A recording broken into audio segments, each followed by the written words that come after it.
Hello, and welcome back. If you're just now joining us for part two of Kentucky's alternate assessment, alternate K-Prep combined overview and attainment task training, I am Kevin O'Hare with the Office of Assessment and Accountability's Division of Assessment and Accountability Support. This part of the training will focus primarily on information related to the administration protocol of the attainment task. As a reminder, if you have not done so, please open or print the administration guide located in the Kentucky Department of Education's website. In the Assessment and Accountability tab, you would hit the drop down to Assessments, double click on Alternate K-Prep, and then under the Alternate K-Prep Resources page, you will find the administration guide. Also, there are live links in this training, such as the one found here on the first slide. It will allow you, if you're watching this through full slideshow view, to actually access the links and the information found there, in this case the administration guide, by double clicking on that link.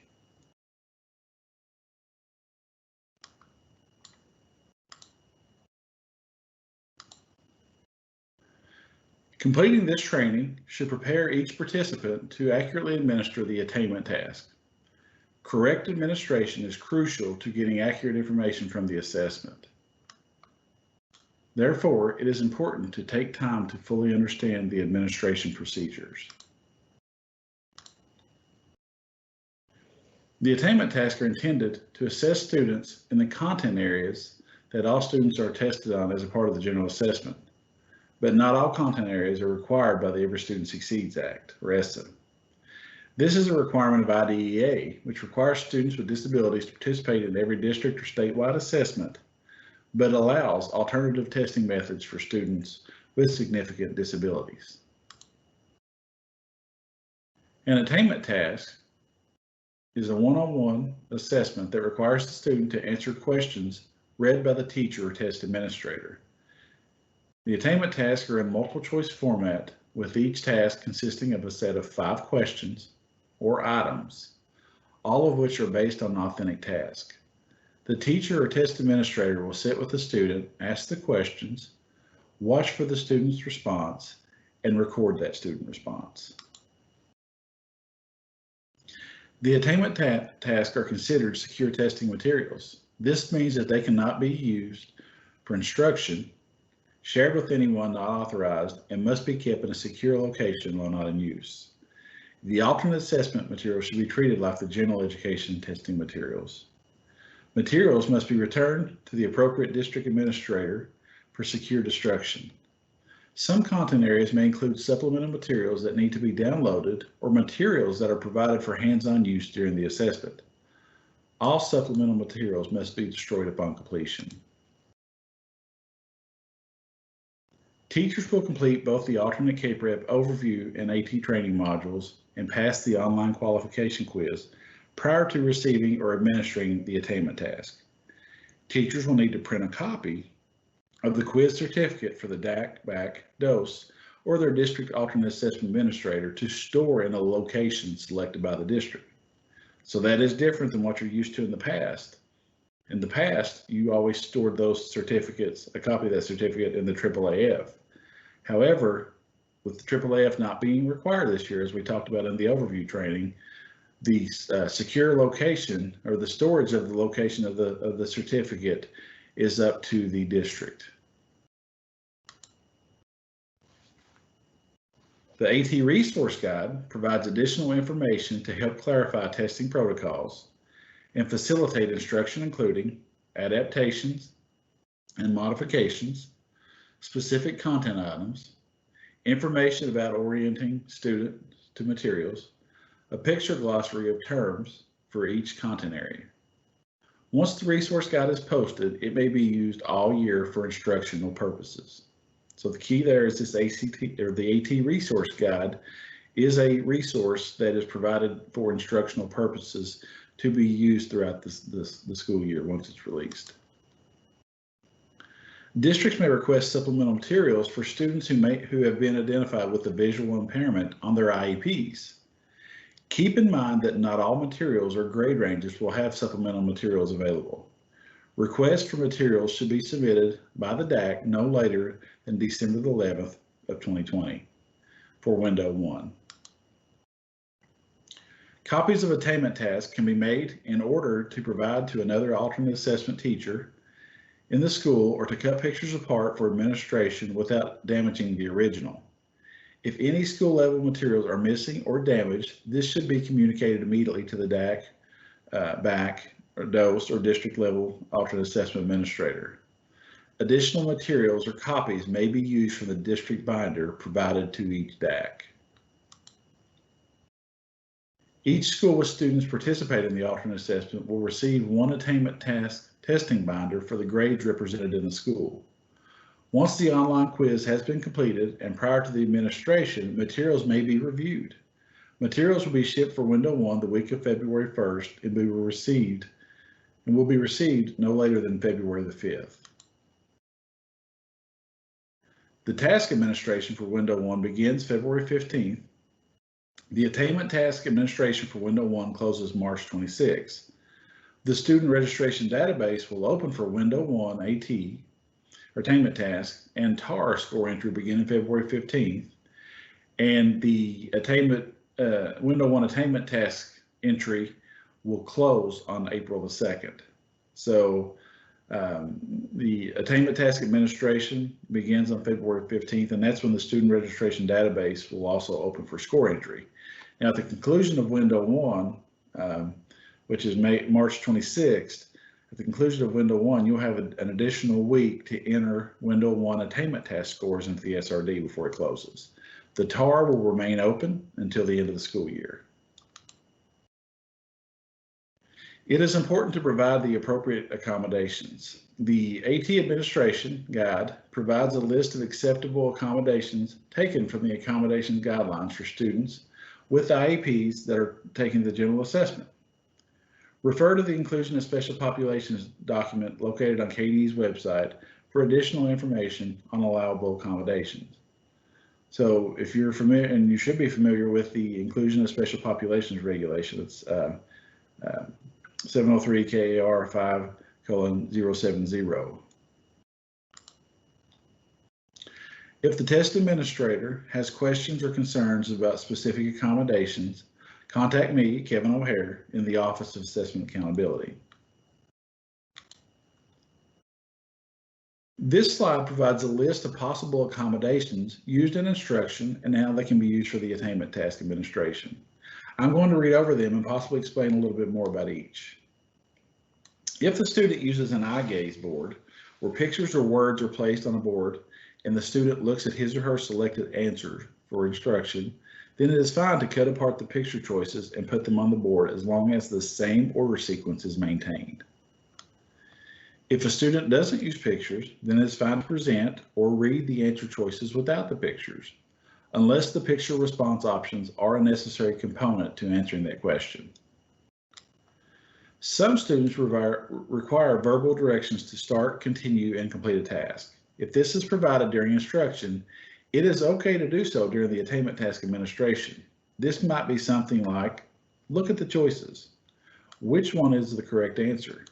Point to the answer. Things of that nature. Large print copies are acceptable. Remember that the test administrator is always reading the answer choices, so the student doesn't need to be able to read the word specifically. Some students must be oriented to the materials. If this is done during the instruction, it is okay to do so during the assessment. For example, the test administrator may take the student's hand and place it on each answer and state, this is the car, this is the wagon, this is the airplane. Then pull the student's hand back and ask the student to select their answer. Physical support is okay if it is not physically guiding the student to the answer. Acceptable physical support would be something like supporting the student's elbow or forearm so that he or she can move laterally, or supporting the student's head so that he or she can see the eye gaze board.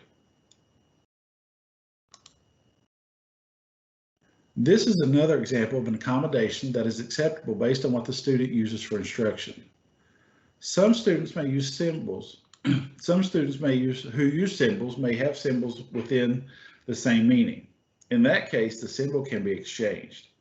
However, and please note this, if you change one picture, you must change all the response options for that question. Pictures should be similar in format, and the correct picture response option should not be stylistically different from the others. For example, the only picture in color or the only picture that is a photograph. And that could very well be the correct answer. So you need to make sure that you're consistent. If you change one, you need to change that replication for all of them that the student maybe had access to. Again, response options must be presented in the same order sequence as they are presented in the original attainment task. So A, B, and C must be the same regardless of if you're using different pictures or not. That answer option, A must still be the same as what A would be and B and C. It is very helpful to read through the attainment task and all items prior to administration. This will ensure fluency while reading the task, which in turn helps with student comprehension. If unsure about a pronunciation, check with someone prior to administration. Some tasks have accompanying supplemental materials such as maps, graphs, or stories. These materials will be listed on the first page of the task and will be located at the end of the task. These items may be removed prior to the start of the task and presented to the student when needed. Some tasks may require a download for video clips that accompany the assessment. Directions for those downloads will be provided closer to the February testing window. If problems occur with online access and/or the download, contact the DAC or district level administrator who works with the alternate assessment for access to a flash drive, which can be used to view those animated video clips. Words in the question that are bolded and underlined should be emphasized to the student. Example, not, most, likely, best, etc. All questions have been provided for student use at the end of the task. These questions can be cut apart, covered, or manipulated as needed. Use of the questions at the end of the task is optional. Read the script, signified by quotation marks, to the student exactly as it is written. If the task contains a closed sentence, fill in the blank. The test administrator may read the sentence with each option. Picture or answer choices may be provided in any format as long as the order of the binder is maintained. And we talked about that a couple of slides ago, but an example of this might be you can read them up and down, vertical, horizontal, place them in the corners of pages. The main thing is that A, B, and C does not change. A, B, and C is specific to the answer options. The correct answer is specific to A, B, and C, how it's placed. And so if that format was changed up, then there's, in all likelihood, there's a good chance that it would remove the location for the correct answer as those are placed within our database. So A, B, and C must stay the same. How they look on the page can be a little bit different there. Like we talked about, the item alignment can be located vertically. You can have A, B, then C straight up and down, or across the page is what they're originally provided. Or you can, if you feel the need to do them diagonally, if that's something that the students use during instruction, we're okay with that as long as A, B, and C doesn't change. Another example here is a grade 3, or the task must be administered in the same content order that is provided within the binder. So an example of that would be a grade 3 student would first complete the reading assessment before moving on to the mathematics assessment on the next day that an assessment's given. So if, for example, on a Monday, they're going to start with the first assessment in the binder, that's reading. Then on Tuesday, if they decide to test on Tuesday math would be the next available option. They may skip 3 days and then test on Thursday, still math. Math must be administered after reading for grade 3. The same for grade 4. Reading's going to come first, then math, and then science. So the way that those are listed in the binder, that's the testing order that must be followed. When starting the AT administration or attainment test administration, remember that it is to be administered in a one-on-one setting although additional adults may be present to assist the student if needed. That may be, you know, a paraprofessional, someone that works with the student on a daily basis. Their participation may be required there. It is important to not teach any part of the task prior to administration or in between administration sessions. The 5-minute break between each 5-item task is optional and may or may not be used. However, sometimes students require a break within that 5-item task. If a student requires a break, teachers or test administrators may orient the student to where they were in the process before restarting. You should never restart an item set from the beginning. So if on question 3 a student needs a minute, needs to take a break, that's okay. You just, when you start back at 3. You don't go back to 1 or 2. Students may only complete one content area per day. We do understand that situations often occur to where a district may need to request the testing more than one content area per day. In that situation, you need to contact your district assessment coordinator, would need to contact myself or our office, and we will talk through the situation, and we try to be as flexible as we can. The main reason behind only one content area per day is not to overload the students and not to overload you as a test administrator. We want to be cognizant of the fact that you may have multiple students that you're required to test, and in doing so, we don't want to pile too much on you at one time.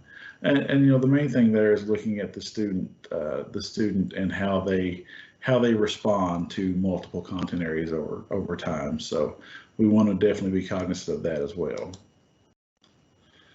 As we said earlier, pictures are considered supplemental materials. If the student responds better to words than pictures, you don't have to provide pictures to the student unless the picture response option is required as part of the question. The attainment task is a multiple choice assessment and all response options must be presented. The text must be read aloud by the test administrator, or if the student is capable of doing so, they may do so. Encouraging the student to work and reinforcing the student for working is acceptable. The student should not be provided feedback on the accuracy of any response. The test administrator can provide multiple opportunities for the student to respond before assigning a no response as their answer.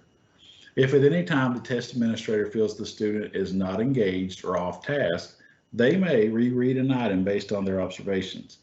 This is only permitted for students on the alternate assessment. So if you're familiar with the inclusion of special populations regulation and training any at all, you will be aware that a reader may not reread to a student on the general assessment unless the student initiates that reread. That's different for alternate. Alternate assessment, the test administrators, if they notice the student's off task or they may not be engaged at that moment, they may automatically reread the question just to try to redirect the student back to that particular testing question. It is important to allow the student to show what he or she knows independently. Here's a reminder of things that is not allowed and could result in an allegation being filed.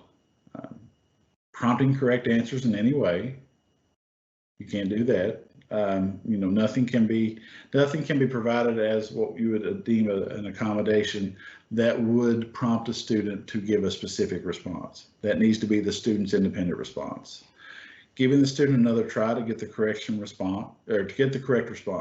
You know, once they provide you that response, and then you have moved on to the next question, they can't give you a follow-up response. So, you know, basically they give you the response, you don't coax them to say, are you sure, or is that really the one you want? You're not allowed to do that in any form or fashion.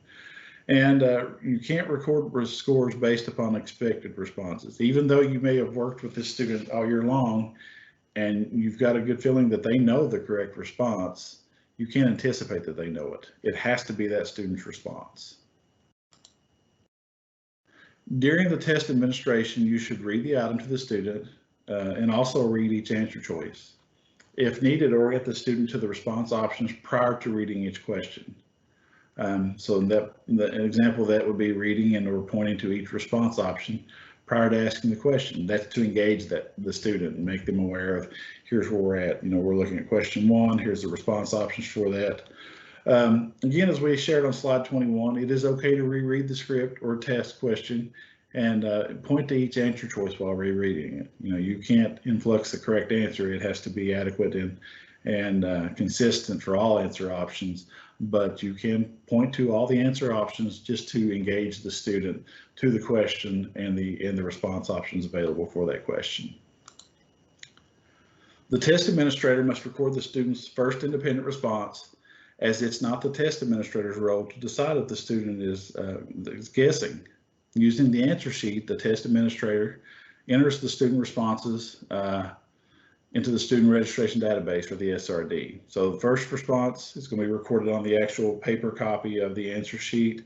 Once the administration is complete, then those responses will go into the student registration database. A response must be recorded before moving on to the next item. If the student fails to respond, the test administrator may select the no response option. It is okay for the student to change his or her response as long as they do so independently.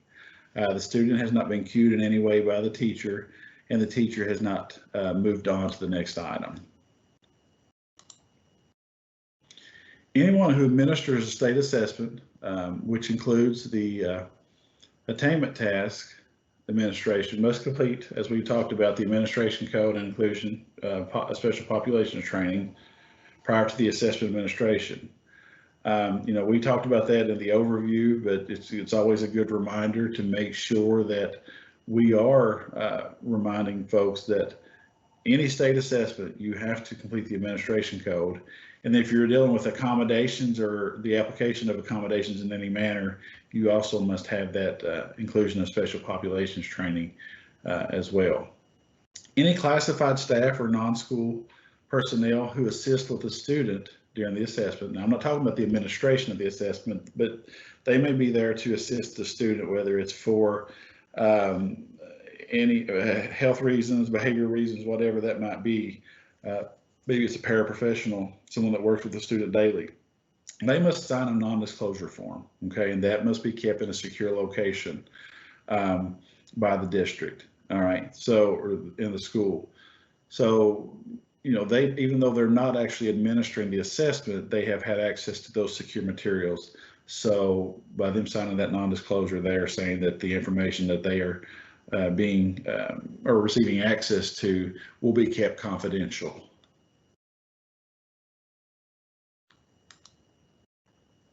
The Window 1 attainment task must be administered by March 26th. The student scores must be entered in the student registration database by April 2nd. That's for the attainment task. This is for Window 1. If there are any issues with technology, contact your school or district technology coordinator to make sure the issue is not a local one. Sometimes, there are situations where that a proxy may be in place, or something that prevents certain access level points in the local district that may not be something that is on the state's end, but maybe a local situation that could not be taken care of by us. But we want to give you those opportunities to reach out to your local person, technology coordinator, to try to resolve that. If the issue is determined to be on the department's end, we ask you to email Daryl Mattingly. It's daryl.mattingly@uky.edu. For issues with timelines or task completion, have the DAC, BAC, DOS, or district alternate assessment administrator contact me, Kevin O'Hare, to discuss those particular situations. For Window 2 administration, materials will ship the weeks of March 29th through April 2nd for option 1, and for April 5th through the 9th for option 2. As you're aware, we typically, for Window 2, try to provide 2 receipt options of materials, just because a lot of districts participate in spring breaks in the last of March, 1st of April. And so we want to be cognizant of that. Now, with the current situations due to COVID and what we might encounter there, we will definitely be cognizant of that. The plans as of right now, though, are to still offer those 2 testing windows. And if a situation arises later, we need to be flexible, more flexible. We will definitely do our best to try to accommodate all schools and districts if that situation were to arise. So materials shouldn't be arriving no later than April the 9th for window 2. The second testing window will begin April the 19th. The SRD for window 2 will also open on April the 19th. So it's still going to be open for the TAR. However, the window for the window 2 attainment task will open back up on the 19th. The second testing window will close May 28th. And one thing I want to emphasize is, even though May 28th is the last day for the state to allow the administration, districts have the right, reserve the right to request that their testing window close before the 28th of May. That's because several have score entries that they need to do. Some of them may be getting out of school earlier. And so in doing so, the district does reserve that right. You can't test past May 28th without special permission, but the district can require their teachers to have an earlier date than the state date of May 28th as a completion for window 2. The last day to enter scores in the student registration database, or the SRD, for the second window is June the 4th. And in reality, that's the conclusion as a whole. June the 4th is going to be the last day for all score entries, all TAR score entries, quality of school climate and safety survey results. They all have to be in the system by June the 4th. And the reason for that is at the state, we have to follow certain guidelines in order to try to get all of our data, whether it has to go through standard setting, validations, all the process that occurs as far as preparing those raw scores or those scale scores into performance levels. That's a lengthy process. In order for us to do that in a timely fashion and meet the guidelines of our bills that are in place that regulate that information, we do have to set parameters on how or when is the last available date to enter those scores. So just a little bit of information on why we say that June 4th deadline is pretty solid. So this concludes the overview attainment task training for today. If you have any questions, please feel free to email Kevin O'Hare, me, or call the number provided on the screen. So at this time, you may now proceed to the online training system, or you may know it as the OTS, to complete the required quiz. Once you have accessed the online training system, you will select Access KDE Training Materials and Take Quizzes found under Teacher Tools. Once you're in the site, select Take Quiz found under the Alternate Assessment Combined Overview and Assessment Attainment Task Quiz. It will be the first assessment listed on that page. Thank you for participating today. Good luck, and I hope you have a successful administration this year.